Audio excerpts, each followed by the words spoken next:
Donc, l'idée, c'était de vous montrer des travaux que l'on a conduits sur la gestion de la crise Covid et la manière avec laquelle se posent les conditions de prévention des risques biologiques. Alors, il y a une étude qui a été faite, et c'est ça que je vais vous présenter sur la première vague, et puis elle a été un peu systématisée sur d'autres vagues. J'aurai peut-être l'occasion de vous montrer quelques éléments, ne serait-ce qu'au moment de la discussion. Pour aborder ces points-là, je vais essayer de revenir sur quelques concepts clés, comme ça vous allez suivre la manière avec laquelle je l'applique sur la crise Covid. Quelques concepts clés avec une illustration sur des risques industriels, de comment ces concepts fonctionnent.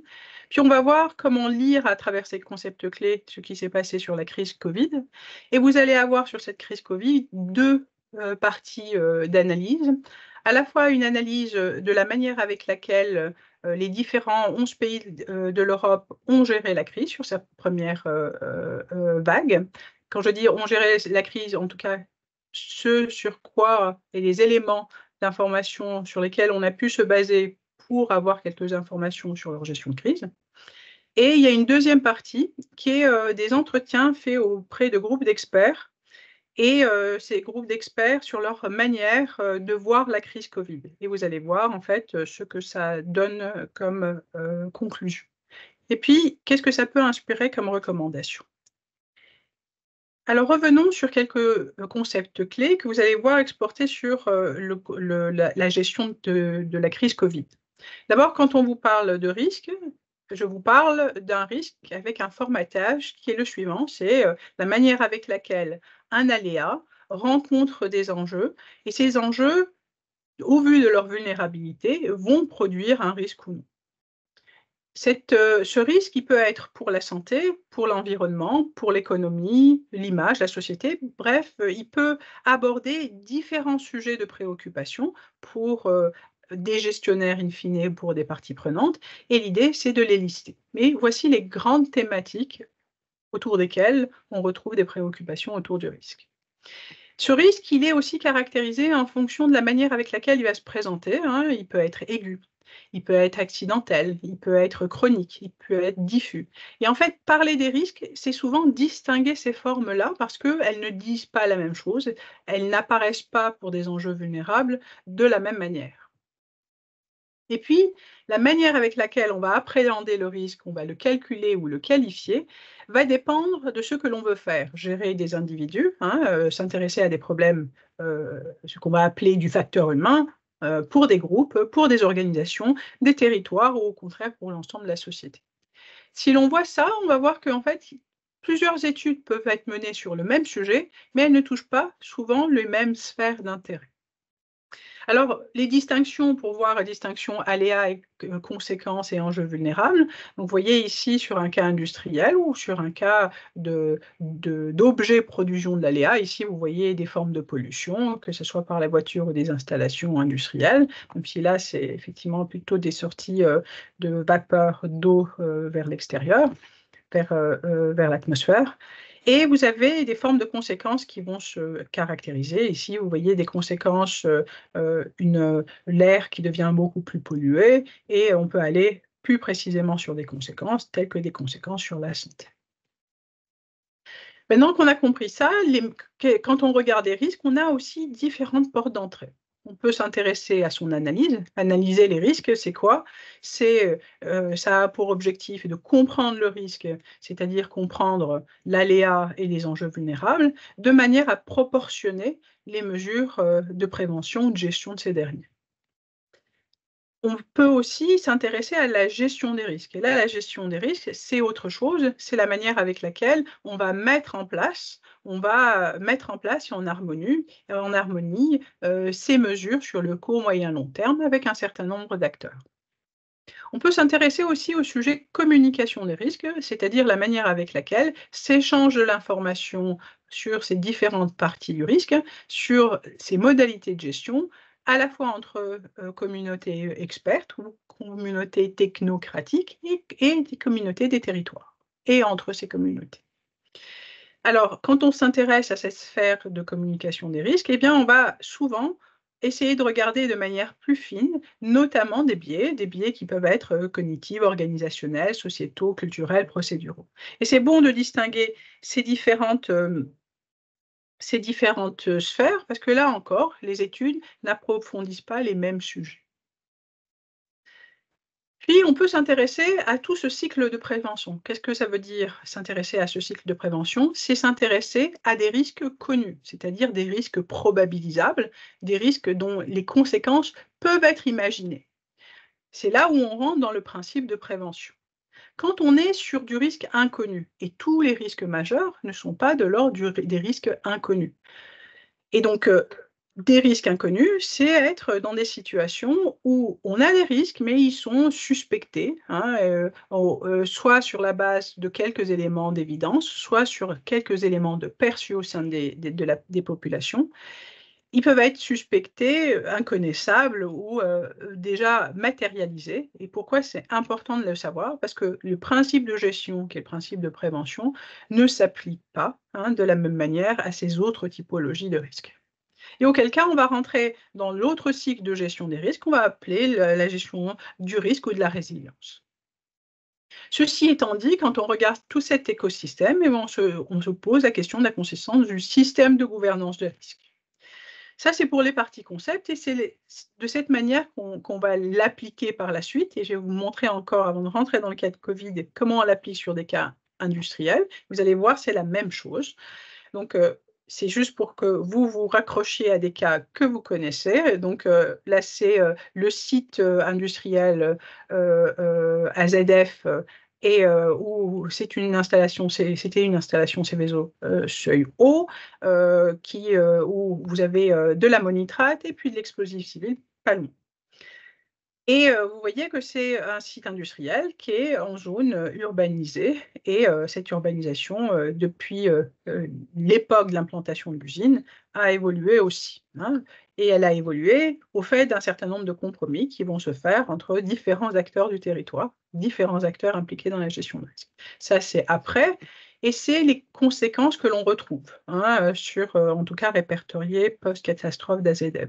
Vous pouvez le lire, des conséquences immédiates, hein, donc c'est de l'accidentel aigu qui va se passer et puis sur du chronique, hein, des déclarations, des stress post-traumatiques et puis tous les risques matérialisés puisqu'après une catastrophe, on passe aux risques matérialisés, on n'est plus dans le système de détection des risques, ce que ça donne, comme gestion par les assureurs et ce que ça donne, comme gestion, au niveau de l'immédiat.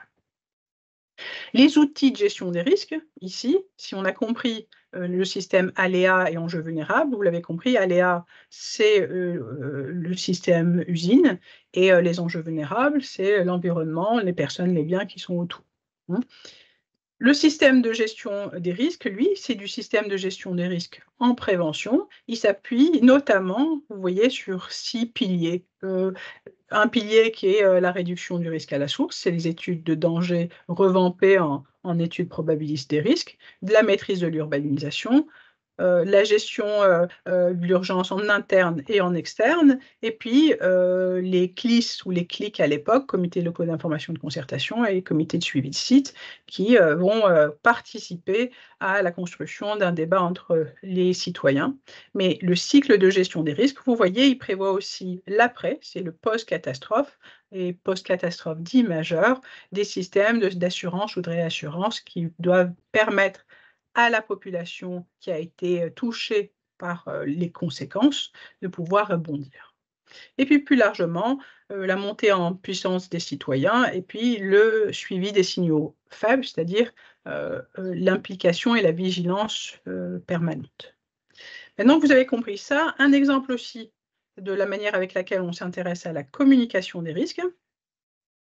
L'idée de la communication des risques est défocale, donc je vous montre, un exemple qui est là et bien connu, de la manière avec laquelle on a un écart entre la manière avec laquelle on calcule des risques. Ici, vous avez un calcul de nombre de personnes qui ont été touchées par, des maladies cardiovasculaires, des cancers, des accidents routiers, des guerres, des vagues de chaleur et ce que vous allez voir apparaître en haut, c'est des études qui ont été faites sur la perception au sein des populations de ces mêmes typologies de risques. Et vous voyez qu'il y a souvent un écart entre le perçu et le réalisé. Et cet écart entre le perçu et le réalisé, il nous informe beaucoup sur l'état de conscience, que ce soit des populations ou que ce soit des populations scientifiques, de ce qui se passe autour de la gestion des risques. Quand il y a une disproportion, donc vous voyez quand il y a beaucoup plus de personnes qui meurent de maladies cardiovasculaires que ce que l'on imagine, eh bien souvent il y a une question de vigilance ou un problème de gouvernance des risques qui est sous-jacent. Maintenant qu'on a compris ça, on va comprendre pourquoi on regarde ça. Et encore une fois, pourquoi on regarde ça? Parce qu'on va commencer, suivant les biais de perception qu'il peut y avoir, eh bien, on peut caler un certain nombre de stratégies de communication des risques. Par exemple, des stratégies les plus connues, c'est ces 3 stratégies. D'abord, la stratégie d'expliquer, hein, d'expliquer ce qu'est le risque. Et je vous donne l'exemple ici sur le tabac. Vous voyez que expliquer, souvent, n'est pas la meilleure stratégie. En fait, elle permet de résorber une partie des biais cognitifs, mais pas la majorité. Parce qu'en fait, ce n'est pas que des biais. Deuxième mécanisme qui est utilisé en communication des risques, c'est jouer sur les prix, hein, c'est-à-dire dire que le prix va augmenter. Et là aussi, vous l'avez vu sur le tabac, ce n'est pas le prix qui va faire que les choses vont toujours être résorbées. Et troisième stratégie, c'est la stratégie de la peur. Et je vous la montre ici parce que vous allez le voir tout à l'heure au moment du Covid, comment elle est mobilisée. Et là encore, vous le savez, sur les paquets de cigarettes, vous pouvez avoir ce type de conséquences du tabac avec l'effet de fumeur actif ou passif. Et montrer ça est censé pouvoir agir hein, sur une réduction des risques, hein, en tout cas de l'exposition. Et là aussi, ce n'est pas toujours des stratégies gagnantes. Comprendre ce qui se passe auprès des mécanismes de construction des risques permet de mieux les gérer, mais il faut bien comprendre les limites de ces stratégies de communication. La stratégie de la communication, qui est la peur, souvent est quelque chose à manier sur des moments ou des temporalités très courtes. Maintenant, on va voir comment on l'applique sur le cas de la crise Covid. Alors, qu'est-ce que l'on a sur la crise Covid? C'est ce qu'on nous dit, c'est qu'en tout cas, au début de la deuxième vague, c'est un risque sur lequel on a beaucoup d'incertitudes. Beaucoup d'incertitudes sur qu'est-ce qui est à l'origine du mécanisme du Covid. Et finalement, si on ne connaît pas tout ce mécanisme, il est difficile de le gérer. Et vous allez voir que finalement, c'est vrai et c'est pas vrai. Puisque, en fait, si on accepte que la construction risque, ce n'est pas que l'aléa, c'est-à-dire que le Covid, mais c'est aussi d'autres éléments, et bien même avec l'état de ces incertitudes, il est possible de poser des mesures de gestion proportionnées. Alors, comment? Donc je vous disais, l'aléa ici, c'est la maladie infectieuse. Les enjeux, en tout cas perçus dans la première vague Covid, c'est les personnes, c'est les individus, avec des fois des postulats forts, comme si finalement une société était une somme d'individus. Vous le savez autant que moi, ce n'est pas le cas, mais ça induit, en tout cas, cette manière de gérer la société comme une somme d'individus, un certain nombre de mécanismes de gestion. Les vulnérabilités perçues à la première vague Covid, c'était de dire que finalement, les personnes les plus âgées, ou certains avec des mécanismes, avec des facteurs de comorbidité, eh bien, étaient plus prompts à développer le risque d'exposition au Covid. Les mesures qui vont être appliquées sont des mesures de distanciation sociale et de confinement. Et là, finalement, si on regarde le choix de ces mesures, on voit bien qu'ils n'ont pas été issus d'une analyse aussi fine des risques, mais ils font l'hypothèse que le risque est un problème de santé.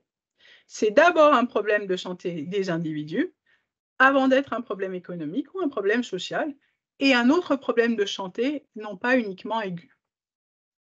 C'est un problème de santé qui est ancré dans l'aigu et finalement, c'est un problème de santé ou le chronique, c'est-à-dire l'effet des fois des mesures, de l'impact des mesures de gestion de cette crise Covid sur les individus, hein. Donc le fait de les isoler pour de longues périodes ou de ne pas leur donner accès à un certain nombre de conditions de vie, eh bien, en fait, va augmenter aussi, va agir sur les conditions de santé. En tout cas, dans cette première gestion de la vague Covid, n'est pas pris en considération. C'est aussi une première vague qui finalement est gérée par le biais de la santé, mais avec aussi les capacités d'absorption, de gestion des patients, tels que l'état du système hospitalier dans le pays sujet à la crise. Et c'est souvent, ce que je vous disais, une gestion du risque qui est centrée sur les individus au détriment de ces autres parties qui sont à regarder dans une gestion à l'échelle sociale. Maintenant, regardons il nous est possible d'analyser cette crise Covid de manière beaucoup plus d'abord macro et voir la manière avec laquelle un certain nombre de pays ont mobilisé une politique de gestion de crise proportionnée ou moins proportionnée, ou en tout cas plus préventive.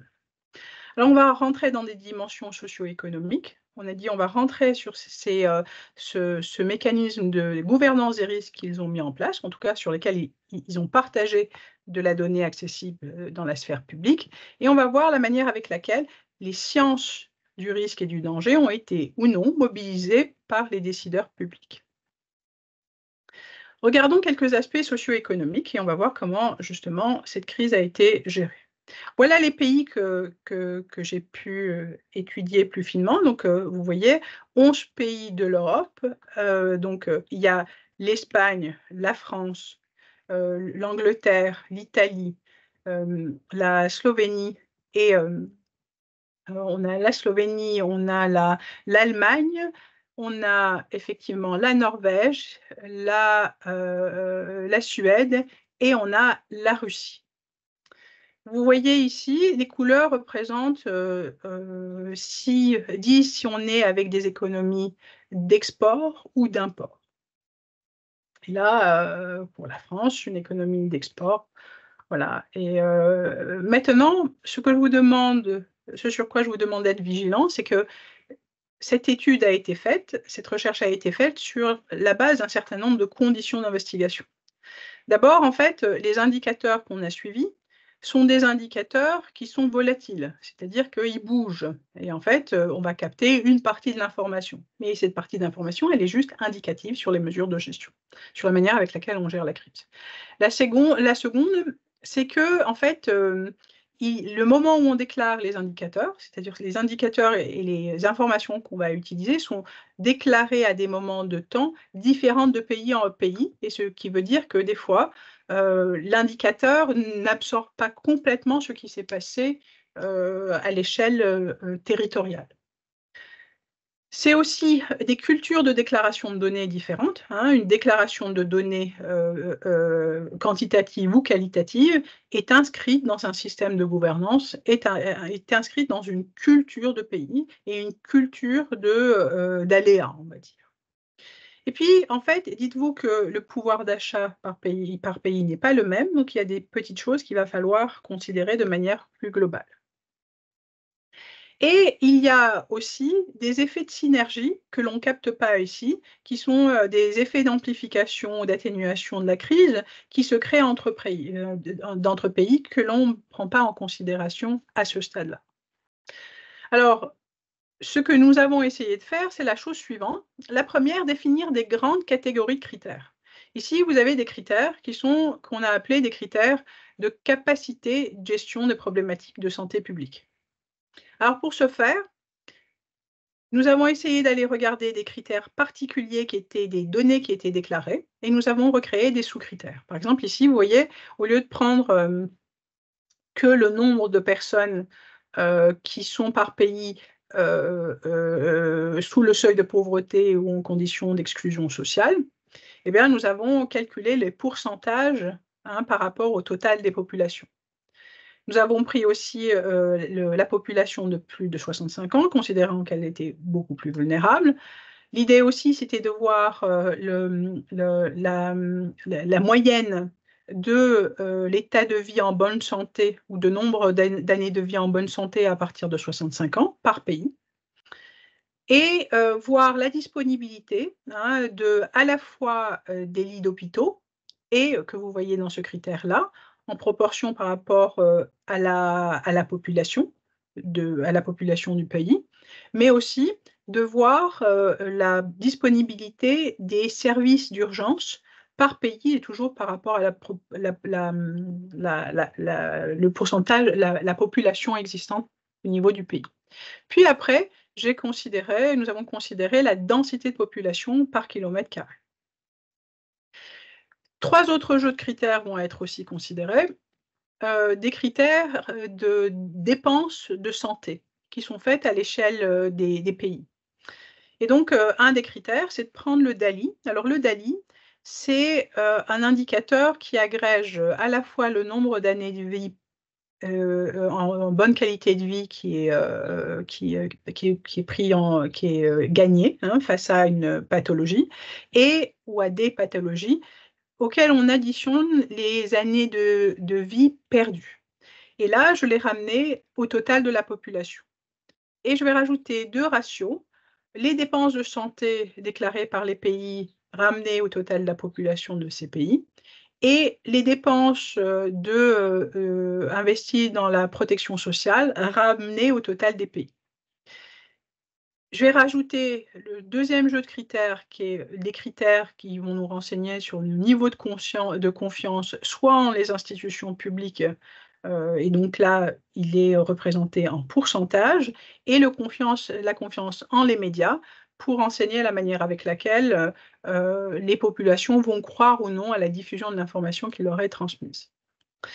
Des critères conséquences avec, des informations de ratio, non pas uniquement de cas, mais de cas ramenés au total des populations par pays, le nombre de décès ramenés à la population totale, là encore une fois, le ratio des hospitalisés et le ratio de ceux qui sortent, de l'hôpital, ramenés au total des cas confirmés et puis 2 autres informations sur les conséquences.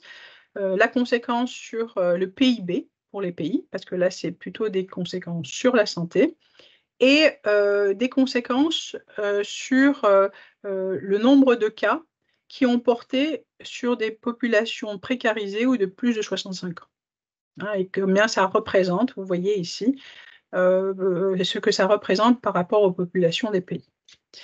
Alors pourquoi ces critères? Parce que finalement, sur la base des informations qui ont été déclarées dans la sphère publique, provenant de sources, souvent publiques, eh bien, il était possible de systématiser leur, caractérisation sur, les différents pays que vous voyez ici.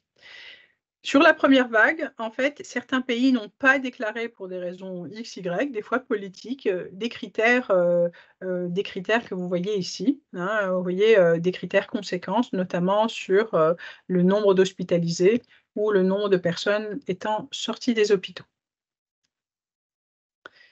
Du coup, dernière catégorie de mesures, c'est des mesures qui vont nous, des critères, excusez-moi, des critères qui sont censés venir absorber un peu la crise et là aussi, l'idée c'était de voir quelles étaient les aides publiques apportées pays par pays.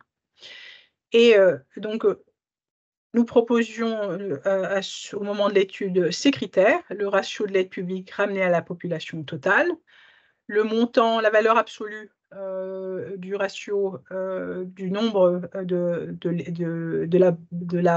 l'équilibre de la balance, export-import ramené à la population totale, les variations de PIB, à horizon 2020, la distribution, de l'emploi par secteur d'activité, qu'il soit pour l'agriculture, l'industrie, les services, le nombre de personnes au chômage et nous rajoutions aussi une autre information qui, va nous donner une indication autour des formes d'aide publique redistribuée, c'est le nombre de cas de catastrophes, et notamment de catastrophes majeures que les différents pays ont vécues hors uniquement, d'une catastrophe biologique, à savoir les naturelles, technologiques et biologiques, mais au sens large. Et là, vous voyez par pays, l'année du Covid, certains pays en ont vécu plus que d'autres.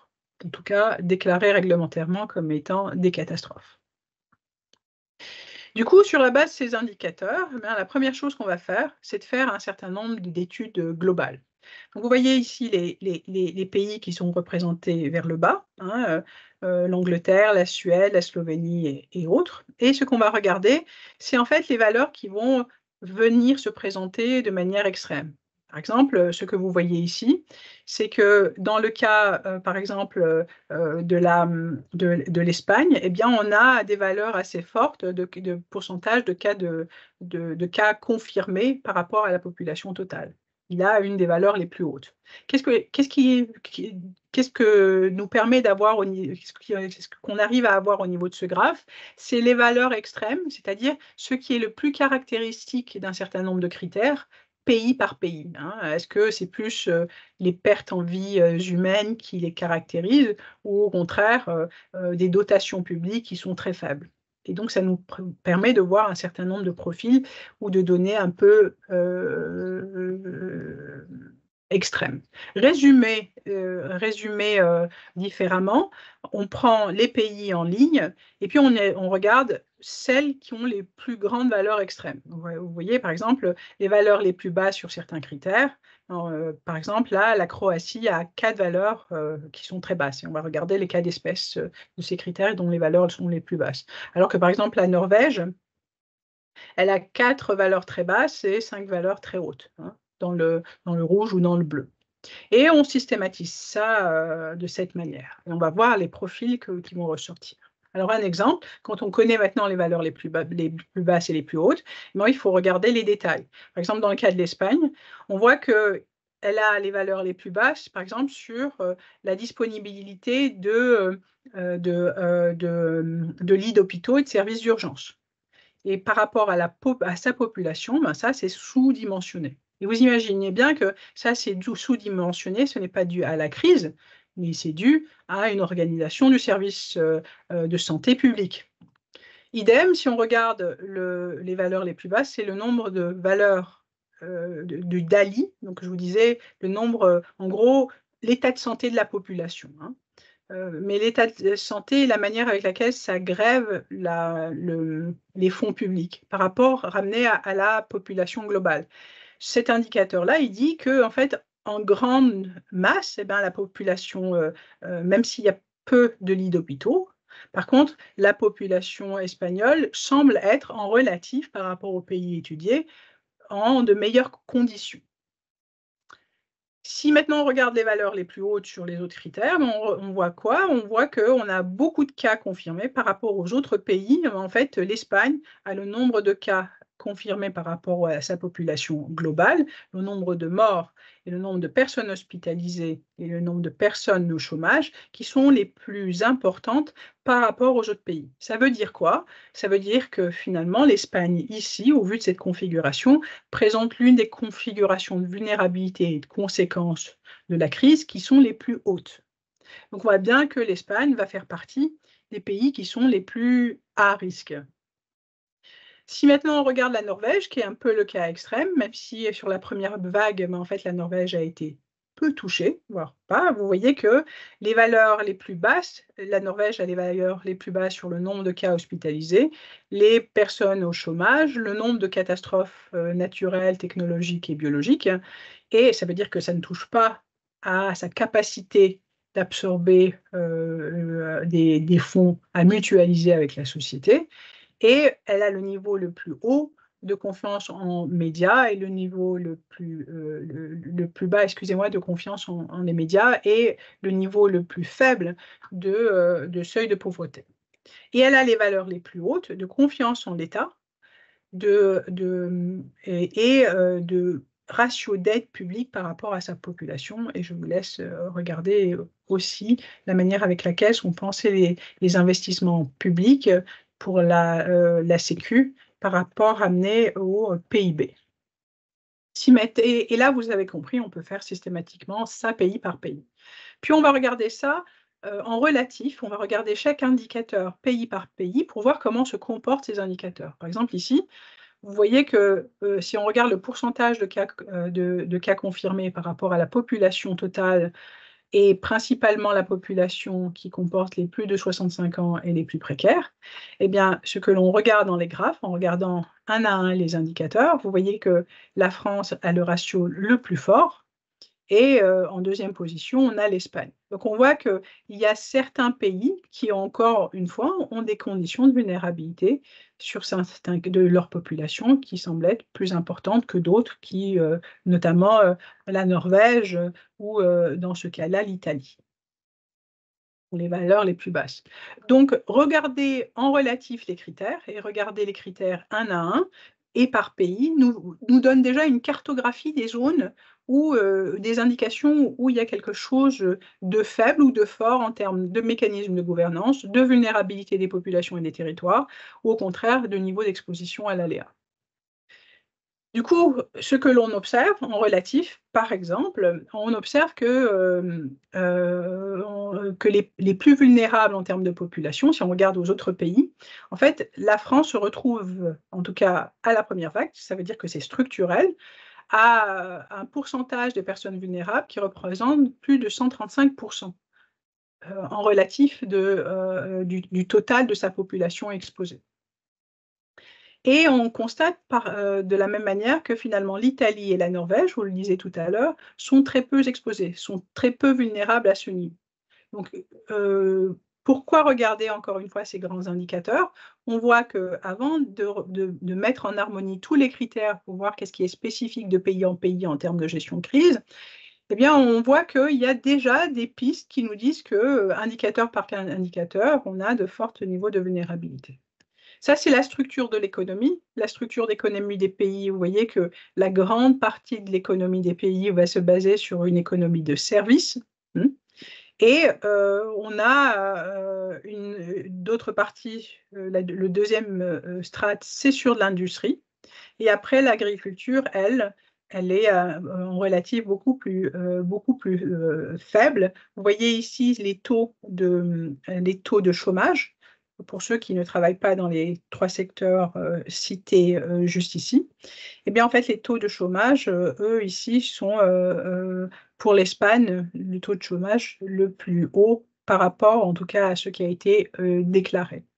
Qu'est-ce que ça nous indique ici? Ça veut dire que déjà, en regardant juste la structure de l'économie, on peut avoir des indications de l'effet d'une mesure.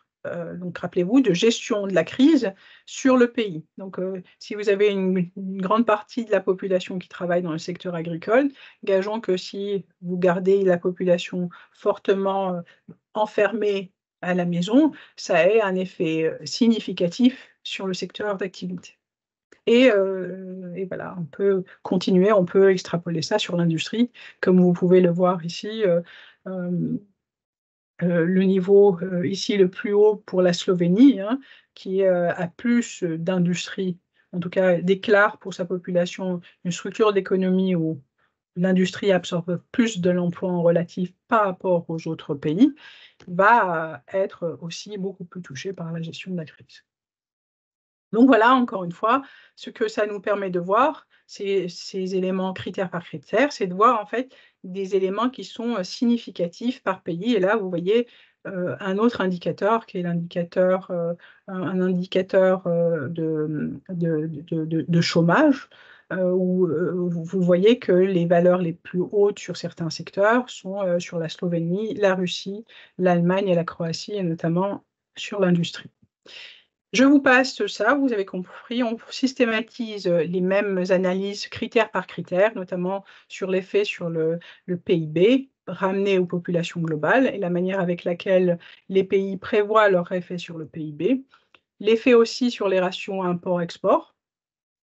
Donc, vous voyez ici, si je devais commenter plus que ça, c'est le ratio export-import, mais en fait, la Norvège, elle a plus d'export, donc voilà, elle peut être touchée significativement, donc ça peut nous donner une indication sur les effets de synergie dont je vous parlais tout à l'heure, mais en tout cas, quelques pistes à analyser de manière statique.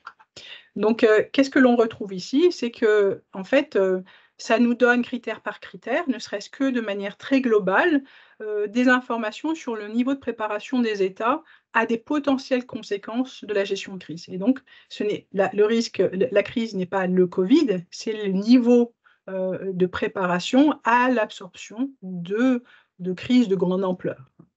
Et certains pays le préparent mieux que d'autres. Donc, par exemple, pour la Norvège, la Suède et les Pays-Bas, c'est des pays qui semblent avoir préparé un certain nombre de cas du scénario le pire. Dans le cas de la Norvège aussi, on a une économie, au vu aussi de la population et des stocks de pétrole qu'ils ont pu avoir, eh bien, une plus grande capacité, en tout cas en apparence, à absorber la crise. Quant à la Russie, eh bien, en fait, à ce moment-là, on avait de la déclaration de données sur lesquelles on ne savait pas si c'était de la donnée déclarée au sens, au sens où elle représentait véritablement ce qui se passait au pays, ou est-ce que c'était une gestion très optimiste de ce que pouvaient être les effets de la crise Covid sur leur pays. Et ce que l'on a aussi pointé, c'est une forte sensibilité et de l'effet de la crise Covid sur potentiellement le calage du PIB et des effets systémiques sur le long terme, des effets corollaires sur les secteurs d'activité et 3 secteurs de l'emploi que je vous montrais tout à l'heure. Maintenant, pourquoi on a calculé ces grands critères? Bien, ça nous a permis aussi de faire une agrégation multicritères et de voir qu'en fait, il y avait des configurations pays particulières qui apparaissaient par proportionnalisation, excusez-moi, il y a un A qui manque ici, de conditions de santé, de dépenses de santé, de confiance en l'État et confiance aux médias, et de confiance et d'aide publique.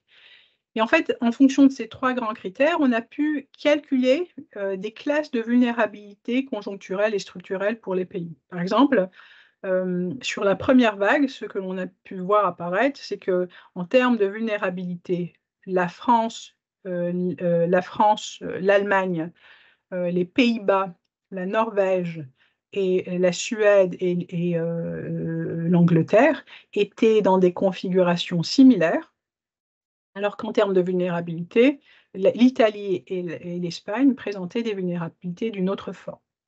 Plus exactement, en fait, les pays que je pointais de classe 2 ici étaient censés, au vu de ce qui a été déclaré comme, en relatif comme étant leur capacité de gestion de cette crise sanitaire, comme étant dans des configurations plus idoines, donc comme étant moins vulnérables que l'Italie et l'Espagne.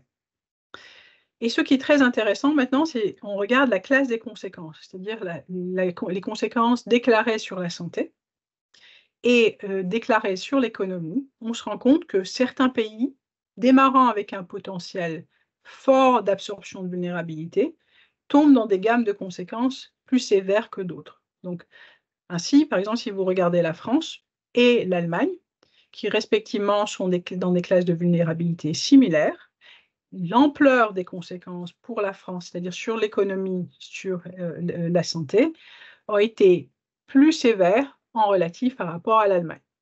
Qu'est-ce que ça nous dit à ce moment-là? Ça nous dit que l'on retombe, et vous allez le voir tout à l'heure, dans des classes de gouvernance de la gestion de crise qui sont des modalités différentes. Ça veut dire que c'est les mesures, c'est les formes d'organisation en centrale et en déconcentré qui vont aussi faire la différence.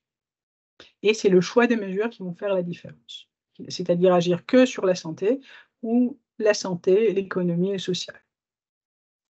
Et ainsi de suite, si on regarde l'Italie et l'Espagne, qui étaient dans la même classe de vulnérabilité, c'est-à-dire les classes 3, vous voyez que l'Italie s'en sort un peu mieux, se retrouve dans la même classe de conséquences que la France, et l'Espagne s'en sort beaucoup moins bien. Pourquoi? Parce qu'effectivement, elle va avoir à ce moment-là, au vu de ces éléments de vulnérabilité, moins de capacité à absorber l'ampleur des personnes et des conséquences économiques. Donc une crise économique sur la crise économique qui apparaît à ce moment-là. Du coup, voilà, en fait, en premier niveau d'analyse, c'est un peu ce que l'on peut retirer, hein, je vous le résume ici, ce que je viens de vous dire à l'oral, il y a un instant, uniquement sur la base des classifications, c'est-à-dire qu'il y a des configurations différentes de gouvernance de ces risques. Et on a poussé l'analyse encore plus. Donc ce qu'on va faire, c'est qu'on a poussé l'analyse des classes de vulnérabilité et on a défini ces modalités de classe de gouvernance de la crise Covid. Donc Pour résumer, on peut dire que sur la première vague, la crise Covid a été, en tout cas, a répondu aux mêmes modalités de gouvernance, c'est-à-dire de capacité à juguler les indicateurs dont je vous parlais, hein. C'est une analyse que sur la base de ce qui est déclaré et ce que l'on a pu avoir comme information sur ces différents pays. Donc, ces pays représentés, étaient dans les mêmes classes de gouvernance des risques et en fait, les classes les plus précaires étaient, côté Espagne et Italie. Et on a vu la même chose, je vous le montrerai peut-être au moment des questions. On a reconduit ça sur les autres, vagues, de Covid. Et puis après, on a fait des analyses. On a essayé de voir qu'est-ce qui fait que certains pays se retrouvaient dans ces classes de gouvernance, quels étaient les facteurs les plus explicatifs. On a fait des analyses en composantes principales. Par exemple, vous voyez, qu'est-ce qui caractérise plus la Norvège et la Suède? C'est le nombre de pertes, c'est le niveau de perte en PIB. Qu'est-ce qui va, caractériser dans cette partie, le plus la France, l'Angleterre et l'Espagne? Vous voyez, c'est les critères un peu plus les plus, élevés, par exemple, le nombre de morts, le nombre de personnes hospitalisées ramené à la population globale. Et là aussi, cette finesse, d'analyse va nous permettre d'avoir, plus d'informations fines sur les modalités de gouvernance et risques. Donc, qu'est-ce que l'on retrouve maintenant si je cartographie l'espace territorial de ces différents pays? Ben, je retrouve la chose suivante. En termes de vulnérabilité, je vous disais, eh bien, en fait, je fais un classement multicritère des pays les moins vulnérables jusqu'aux plus vulnérables pour la première vague, et après on fait exactement la même analyse sur les autres vagues. Eh bien, les moins vulnérables, c'est en première position la Norvège, en deuxième position la Suède, je vous le montre avec le curseur. Puis, arrivent, les Pays-Bas, ex aequo avec la France et après en quatrième position l'Allemagne et cetera jusqu'aux dernières, positions, Slovénie, et Italie. Donc vous voyez ici, la France sur la première vague en tout cas, elle est avec un potentiel de vulnérabilité plutôt bas. Mais de manière étonnante, si on regarde maintenant les conséquences, eh bien, on se rend compte que si la France a démarré avec un potentiel de vulnérabilité plutôt bas en relatif à l'Allemagne, l'Allemagne, elle, en termes de niveau de conséquences, eh bien, en fait, la Norvège garde sa pole position, mais l'Allemagne se retrouve en deuxième position en termes de sévérité des conséquences, c'est-à-dire sévérité basse des conséquences sur l'économie, sur la santé et l'économie. Alors que la France, elle, se retrouve en sixième position, qui veut dire juste avant l'Espagne et l'Italie. Qui veut dire qu'en fait, l'écueil se retrouve au niveau de la gouvernance de la crise Covid, au niveau de la première vague. Et en démarrant avec moins de fragilité, l'Allemagne l'Allemagne a démarré avec plus de fragilité, je veux dire, et finalement a mieux absorbé. Donc il y a c'est d'un ordre de modalité de gouvernance.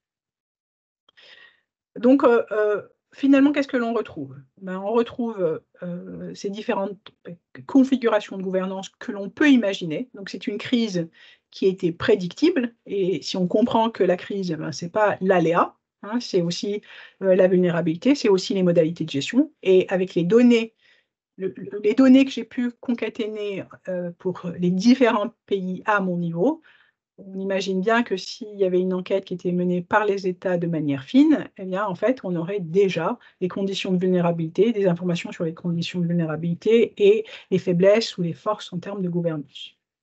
C'est aussi des études, en fait, il est possible de regarder au niveau des États, heu, quels sont les États qui, peuvent plus ou moins, bien s'en sortir ou non dans une économie de marché et dans un état de propagation aussi de la maladie qui ne s'arrête pas aux frontières. Donc ça nous en renseigne ce type d'études sur nos capacités de solidarité, et de compensation de pays en pays.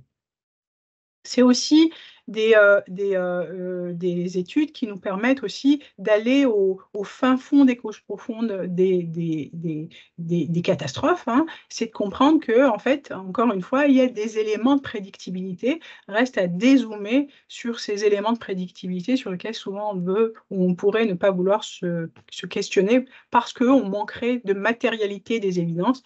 Et ces analyses aussi avec un certain nombre de données, d'informations et de critères nous permettent de renseigner tout ça et pourquoi pas de préparer des stress tests par pays sur nos capacités à absorber des crises de petite à grande ampleur à l'échelle européenne ou à l'échelle mondiale. Voilà pour la première partie de l'étude. Vous voyez ici un certain nombre d'éléments que j'ai voulu lister. Je vais vous en résumer sur cette étude quantitative quelques-unes.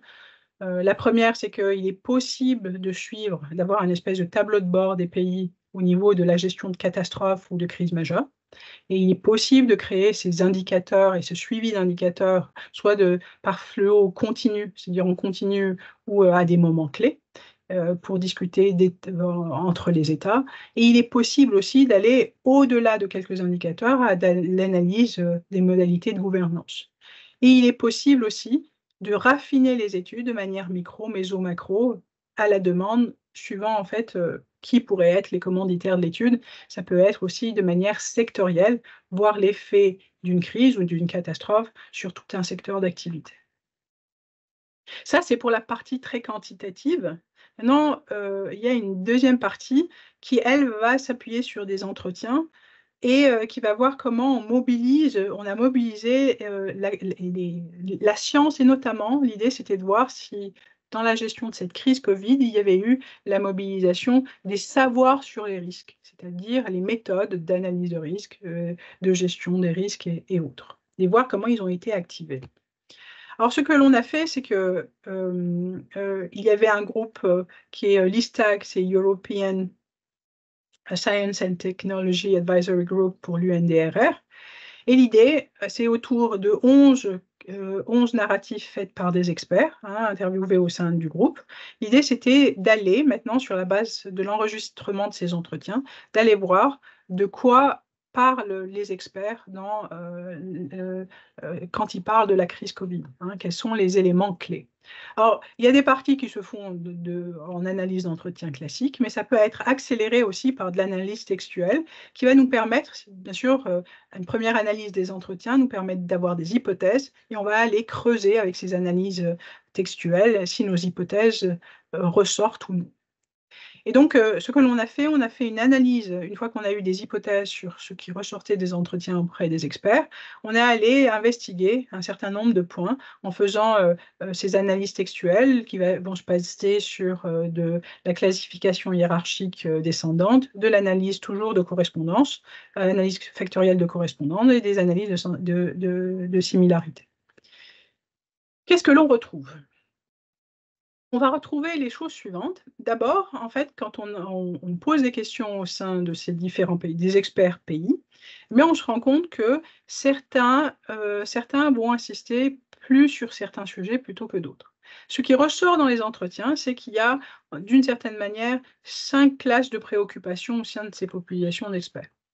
Première classe, la manière avec laquelle, en fait, la crise va avoir une incidence au-delà de l'effet sur la santé, une incidence sur l'économie et sur le bien-être social.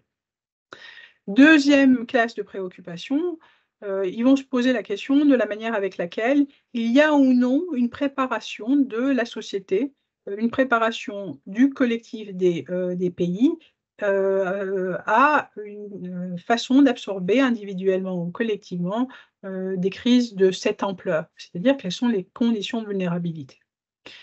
Une autre classe de préoccupation qui se pose la question de quelles sont les disciplines qui ont été impliquées ou non dans la mobilisation d'un certain nombre de décideurs publics lors de la gestion de la crise, la discipline scientifique. Et nous avons vu pays par pays, mais en fait, la création de comités d'experts ad hoc, ou au contraire l'appui sur des systèmes d'expertise ou d'agences déjà existantes. Du coup, voilà un autre sujet de préoccupation parce qu'il crée en fait les conditions d'une confiance ou non, ou d'une bonne gestion ou non de la crise Covid. Quatrième et cinquième classe de préoccupation, c'est des éléments qui portent sur la propagation, et en fait c'est ce qui, de manière paradoxale, ressort plus comme étant discuté dans la presse, la propagation côté santé de la pandémie et ses effets sur la santé. mais c'est un des sujets qui a été discuté par les experts, parmi les autres sujets que vous retrouvez ici. Et la dernière classe, mais l'une des centrales, qui est finalement quelles sont les bonnes mesures à appliquer par État. Est-ce que les mesures de confinement étaient les plus proportionnées, ou au contraire, y avait-il d'autres mesures? Et puis finalement, on a pu regrouper ça en 3 grandes catégories, hein, on va dire, un sujet qui va parler des sujets du rôle de l'expertise et quelle expertise dans l'appui à la décision et décision publique en situation de crise. Et puis 2 sujets différents, le sujet des vulnérabilités et des résiliences, hein, des territoires, et les sujets des modalités de gouvernance, de cette crise, hein, plutôt la gestion effective de la crise. Donc ainsi, une fois qu'on a ces classes, ça nous permet de voir finalement par pays où se mobilisent, quels sont les sujets de préoccupation des pays en termes d'expertise. Vous voyez ici la Slovénie, qui est en couleur violette, excusez-moi, est plus intéressée ici par ce sujet qui porte autour de finalement on fait quoi pendant cette gestion des risques? Est-ce que la mesure est effective ou non? Alors que si on regarde la France et les Pays-Bas, la grande partie des préoccupations sont effectivement quelles modalités de gouvernance, de la mobilisation des experts et de la science pour la décision. Et puis, l'Espagne et l'Angleterre, elles, excusez-moi encore, se posent plus de questions sur la vulnérabilité économique et la vulnérabilité de la société face à l'application d'un certain nombre de mesures ou face aux effets, aigus de la crise. Ça nous a permis, à ce moment-là, avoir en fait des similarités et des différences entre les pays. Alors notamment, par exemple, certains pays vont s'appuyer sur des modalités centralisées ou décentralisées de, mobilisation de la science pour la décision et de gestion de la crise, hein. D'autres, vont déconstruire leur système existant d'instituts d'expertise et d'agences, enfin entre guillemets, non, ne pas les mobiliser pour créer des groupes ad hoc en centrale en centrale et en local, d'appui à la décision, c'est-à-dire d'appui à la gestion. Et puis, certains vont plus gérer l'effet de la crise sur la santé au sens aigu, et donc vont gérer la crise Covid comme étant une crise à plusieurs niveaux, une crise à différentes dimensions, c'est-à-dire aussi une crise sociale et aussi une crise économique. D'autres aussi vont faire des distinctions ou des rapprochements entre les modalités de communication des risques telles que portées par la sphère politique et celles qui est portée par la sphère scientifique. D'une certaine manière, en fait, vous allez voir les distinctions, toutes ces distinctions, elles sont ancrées dans des cultures administratives de pays assez différentes. Certaines cultures administratives ont été bafouées, au contraire mobilisées par les États. Les cas les plus classiques sont entre la France et les Pays-Bas, où là on a voilà, un grand écart, hein, en tout cas pour cette première vague. Et puis, ce que cette partie-là met en avant, c'est que finalement, les perceptions des groupes d'experts, de ce qui est en train de se passer, au niveau de la crise Covid, en tout cas sur, cette première vague, va avoir différents niveaux de sévérité et aussi potentiellement une possibilité de se propager dans certains pays plus fortement que d'autres, au vu du manque de capacité de gestion. Ça nous a permis de faire ressortir à la suite des entretiens 3 modalités de gestion des risques systémiques. Donc, un modèle numéro 1. Le modèle numéro 1 de gestion de la crise que l'on retrouve dans une grande partie, des pays, c'est la crise est créée par un système c'est le système aléa, qui est l'agent biologique. Et cet agent biologique, si on ne le connaît pas, alors on a des difficultés à gérer la crise. Et en fait, cet agent biologique, il s'adresse aux individus. Il expose les individus et en fait, il les expose à des problèmes de santé et de risques aigus. Et c'est ça les éléments vulnérables auxquels on s'intéresse. Et puis, les mesures de gestion de prévention appliquées sont des mesures techniques, humaines ou organisationnelles, avec toujours 3 stratégies, soit de réduire l'exposition, Alors, réduire l'exposition, c'est isoler, hein, c'est confiner. Soit de réduire la vulnérabilité avec les masques, soit d'en réduire la sévérité, c'est-à-dire de venir un peu absorber qui va aller au niveau des hôpitaux.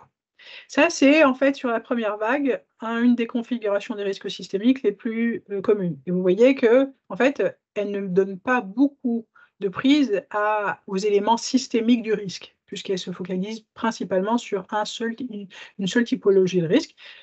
Vous voyez que la société, encore une fois, n'est pas la somme des individus. Mais en tout cas, c'est le modèle que l'on retrouve le plus.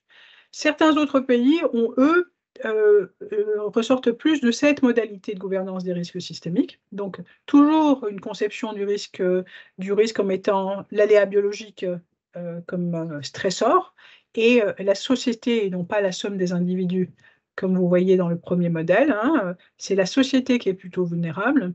Si la société est vulnérable, il y a bien sûr un problème de santé et de santé aiguë, mais il y a aussi des effets indirects du risque, c'est-à-dire que si on gère ce risque de santé qui est aigu, on va induire un certain nombre de transferts de risques sur la santé. Confiner, c'est aussi augmenter les maladies cardiovasculaires, ou contribuer à. C'est augmenter aussi les risques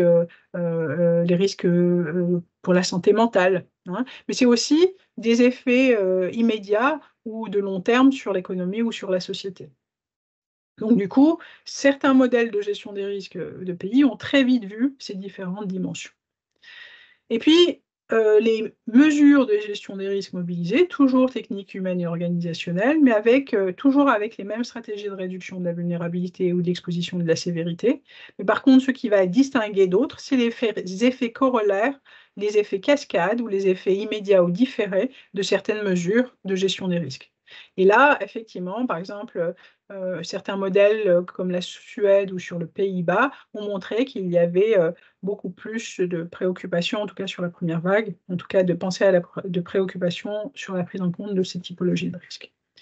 Et ça, c'est le modèle idéal de gestion des risques systémiques, c'est-à-dire qu'on reste sur des schémas où effectivement on a le stresseur biologique, mais c'est pas uniquement la société, c'est une pensée par secteur d'activité, hein, voir en fait ce qui se passe secteur d'activité par secteur d'activité au niveau de la société.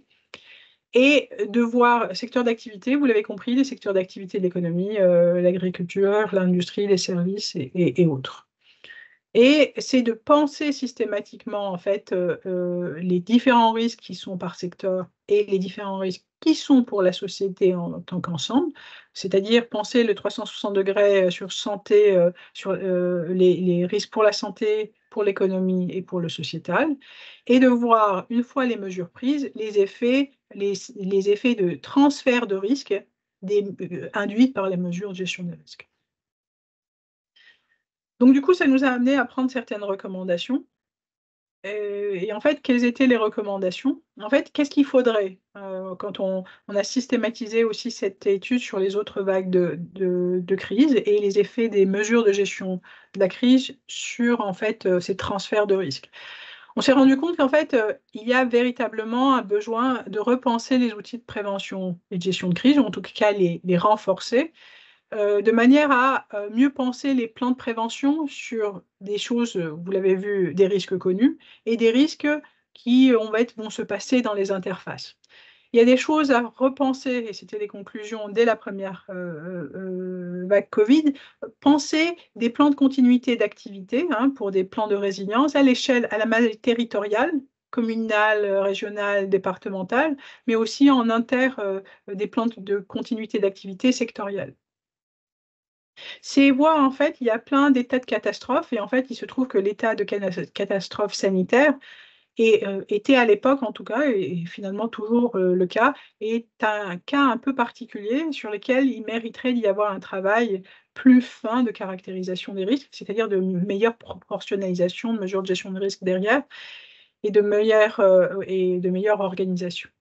Il y a aussi, en fait, plein de recommandations à faire sur la manière avec laquelle, eh bien, on mobilise la science pour la décision. Est-ce que finalement les systèmes de gouvernance des risques, de l'expertise à l'échelle des pays répond à la gestion de ces crises de grande ampleur? ou au contraire, il faut aller vers le fait de casser ces mécanismes et d'aller vers des systèmes d'expertise ad hoc ou à la carte. Là, en fait, il y a toute une étude qui mériterait d'être investiguée et se poser la question, et ça va certainement parler à beaucoup de participants dans la salle, cette question de la manière avec laquelle le centre de gestion interministérielle de crise, en tout cas pour la France et dans le cas d'autres pays, est mobilisé ou non, sous quelle forme, par qui et quelle latitude il a en matière de gestion de crise. En termes de communication des risques et communication de crise, eh bien, il y a pas mal d'études qui mériteraient d'être lancées. D'abord sur les relais de confiance, hein, les stratégies de communication des risques. Rappelez-vous, pendant la crise Covid, beaucoup de stratégies de communication se basaient sur la peur. Et je vous montrais dans la partie conceptuelle au début, avec un exemple dans le secteur de la santé et dans le secteur de l'industrie, que le mécanisme de la peur, il a une portée sur du très court terme et que si l'on veut maintenir un système de vigilance citoyenne sur du long terme, la peur est inefficace.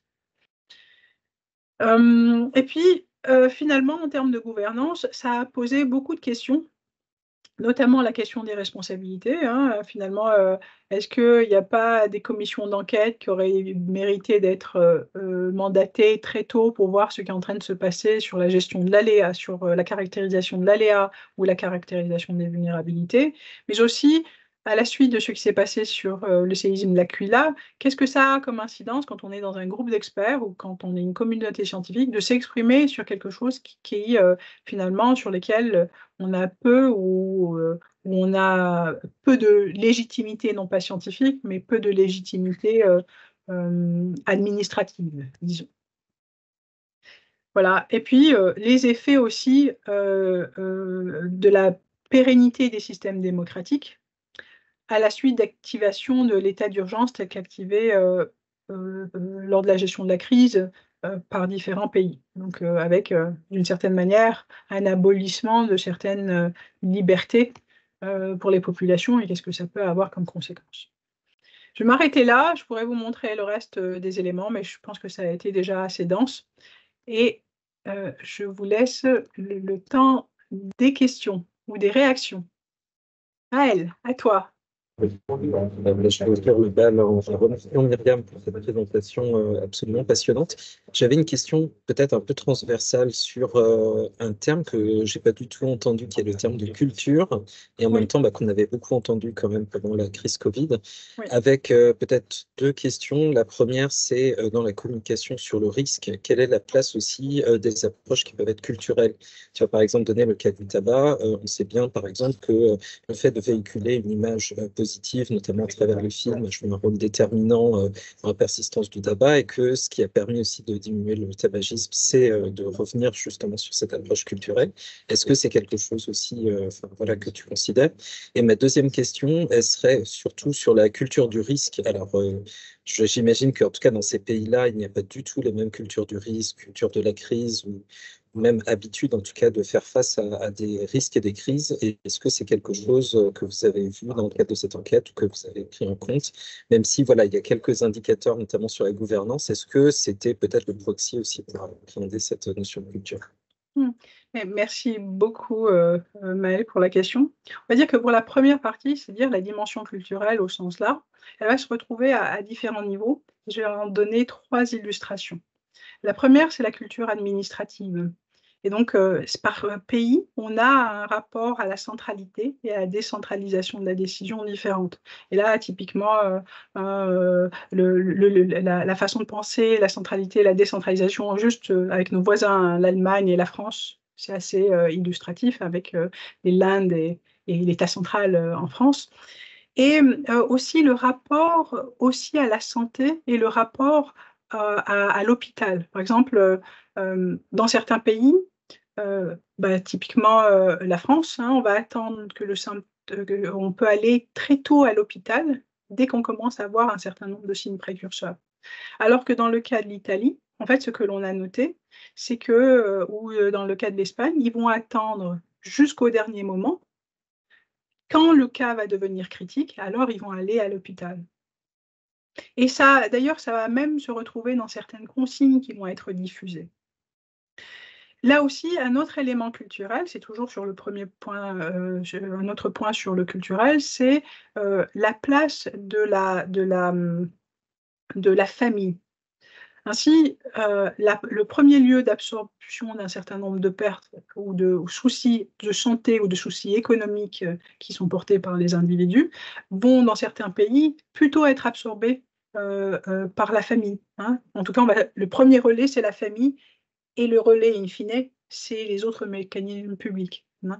Et là encore, c'est juste parce que ça parle à tout le monde et c'est des éléments, l'Italie, hein, encore une fois, et l'Espagne. Et maintenant, sur la partie culture du risque et culture de la crise. Là aussi, c'est un autre élément que l'on a regardé. La première, c'était de regarder d'abord par pays s'il existait ou non une espèce de culture d'organisation de l'expertise publique. Et en fait, là aussi, eh ben, ce n'est pas le cas pour tous parce qu'il y a un historique de l'organisation, de la gouvernance de l'expertise différente par pays. Certains ont un foisonnement, comme la France, d'agences, d'instituts par grande typologie d'aléas. D'autres ont une gestion des fois aussi qui semble être plus multisectorielle des risques type Pays-Bas, en tout cas en apparence.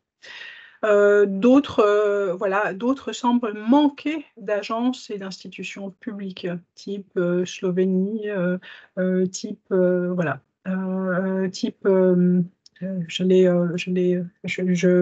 voilà, Slovénie, déjà ça donne une indication.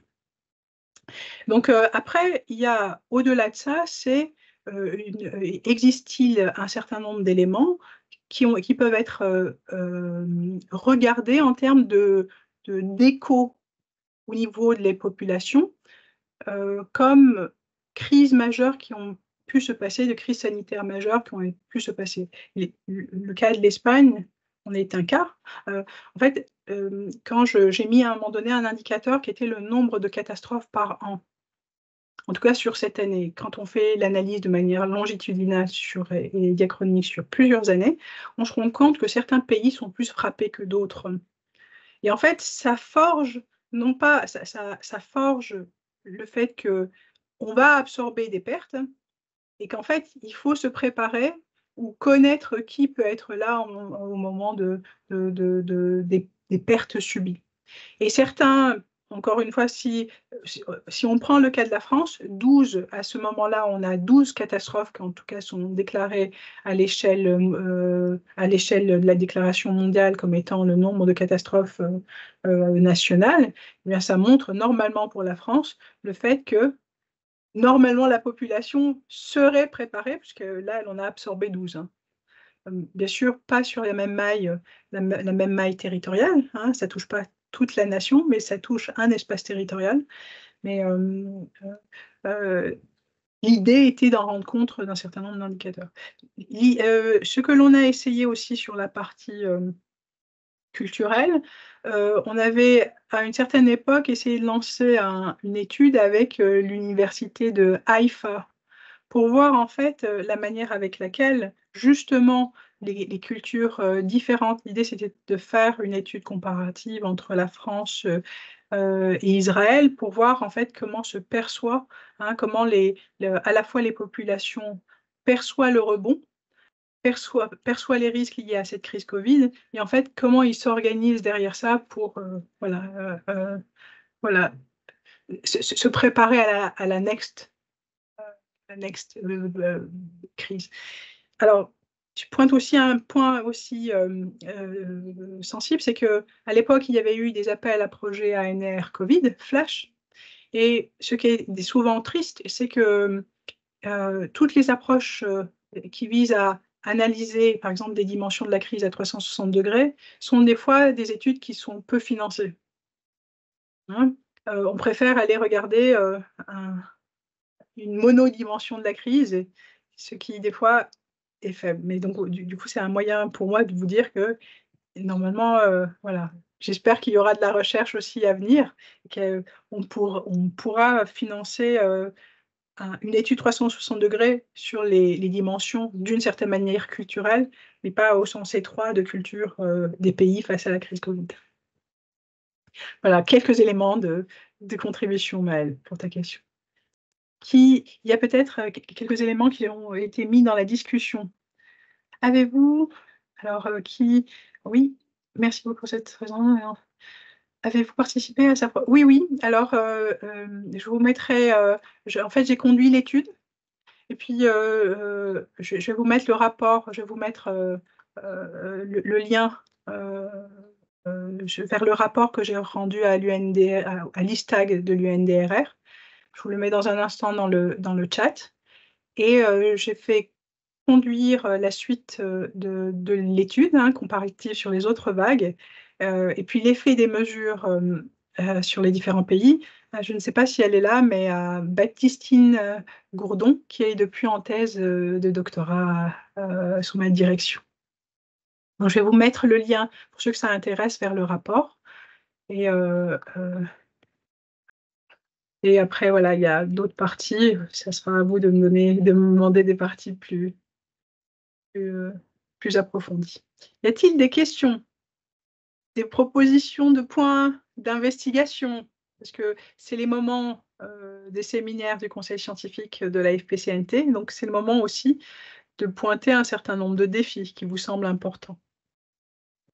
Alors, je ne veux surtout pas monopoliser la parole et je ne veux pas prendre la place d'autres personnes, mais je pense quand même un enjeu qui me paraît important, c'est aussi quelque part la généralisation du cas qui a été observé là sur la crise Covid, sur de potentielles autres crises qui seraient amenées à arriver, d'ailleurs qu'elles soient de santé publique ou qu'elles soient d'ordre différent.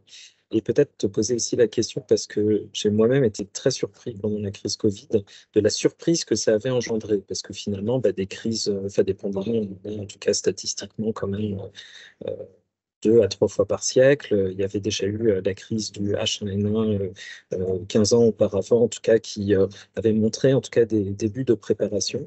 Et donc voilà, ma question elle est double, c'est est-ce que tu as aussi été surprise par le Covid-19 ou pas? Et puis surtout, comment est-ce que finalement on peut apprendre pour d'autres domaines, y compris dans d'autres domaines industriels, par exemple? Alors, là aussi, c'est ça qui est extrêmement intéressant, c'est que si on observe des crises, on voit encore une fois, sauf à croire que la crise et l'événement est créé que par l'aléa, eh bien, si on a encore cette illusion, on est surpris, parce que du coup, un nouvel agent, donc une surprise. Sauf que si on comprend effectivement que le risque, c'est autre chose qu'un de ces éléments explicatifs, même si un des agents déclencheurs, type cette maladie infectieuse,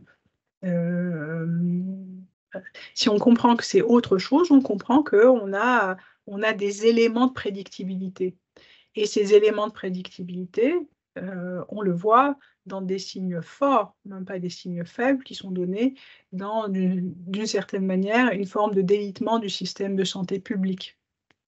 Et plus largement, on le voit dans la manière avec laquelle est organisée la gestion de la sphère publique, dans ces équilibres entre le public et le privé. Donc finalement, on a tous les signaux qui le disent. Finalement, pour paraphraser un auteur anglophone, c'est an accident waiting to happen. C'est inscrit dans le système. Le tout, c'est de savoir qu'est-ce qui va donner ce petit élément de changement. Mais on pourrait cette construction de la surprise, ou cette construction publique de la surprise, on y retrouve des échos dans l'accident de Fukushima, dans Tchernobyl, dans AZF, et pourtant c'était inscrit.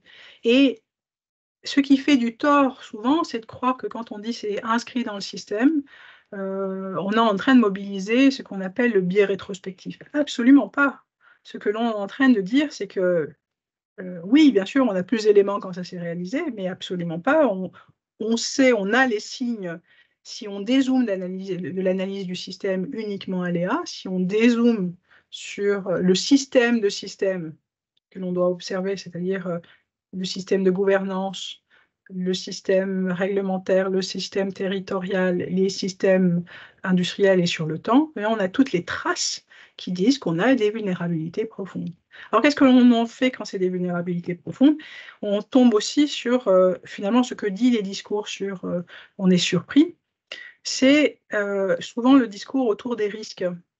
Et alors, ce discours autour des risques, c'est fait que quand on est sur des risques, même majeurs, des risques majeurs, même à très faible probabilité, quand ils sont probabilisables, hein, c'est-à-dire qu'on arrive à calculer des séquences possibles, hein, même à 10 puissance moins 20, eh bien, ils rentrent dans le principe de prévention.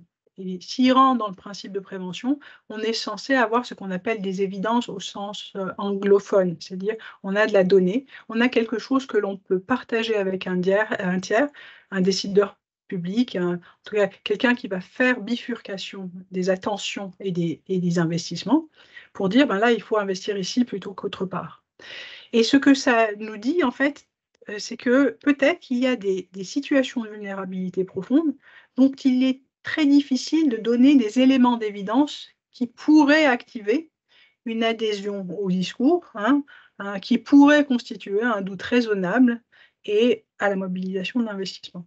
Si on se dit que déjà les risques, d'une certaine manière, en fait, quand on provisionne à la prévention des risques, c'est toujours un challenge pour les entreprises et pour les territoires et pour les décideurs publics. Imaginons quand on provisionne sur des risques à évidence très faible, c'est-à-dire de l'incertain et pas de l'incertain profond, hein, pas du risque classique, c'est-à-dire risque dit incertain, mais finalement qui est du risque classique qui rentre dans le principe de prévention.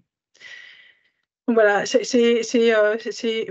pour y répondre, c'est prédictible, mais il faudrait rajouter une partie qui est l'analyse des vulnérabilités profondes et de l'analyse des systèmes de gouvernance. Et pour conduire systématiquement ces études, il faut des moyens.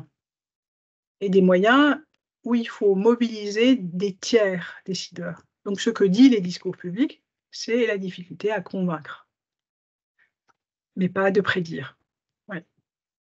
Et donc, maintenant, sur la deuxième partie de ta question, si on comprend qu'effectivement ces crises sanitaires ne sont pas sanitaires, comme les catastrophes ne sont pas ni naturelles ou technologiques, et allant de ce principe, eh bien, il y a des échos des catastrophes dans d'autres catastrophes.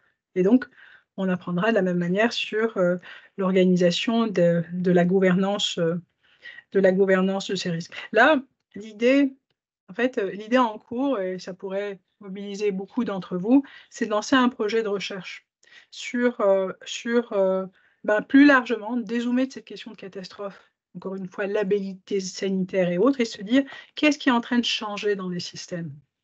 Quels sont les mouvements lents ou les mouvements rapides qui se mettent en place? Quelles sont les transitions qui se mettent en place qui peuvent nous permettre de repenser notre façon de gérer les potentielles catastrophes? Et quelles sont les formes de ces configurations de catastrophes sur lesquelles on peut repenser les systèmes de mutualisation des risques? Et cette question de mutualisation des risques, elle pose la question des moyens, mais elle pose aussi la question des modèles de société que l'on veut avoir, les formes de justice que l'on veut avoir, les formes d'équité, de la société, voilà, d'une société plus juste. Donc, comme on a dit que normalement c'était fait au moment de vos pauses repas, et que l'idée était de ne pas trop manger, grignoter sur vos après-midi. Si vous n'avez pas d'autres questions, rappelez-vous, vous pouvez toujours me contacter. On pourra continuer les discussions en aparté ou à plusieurs. Et encore, merci pour votre attention, merci pour les questions. Et à très bientôt, au prochain rendez-vous. Merci beaucoup. Merci, au revoir.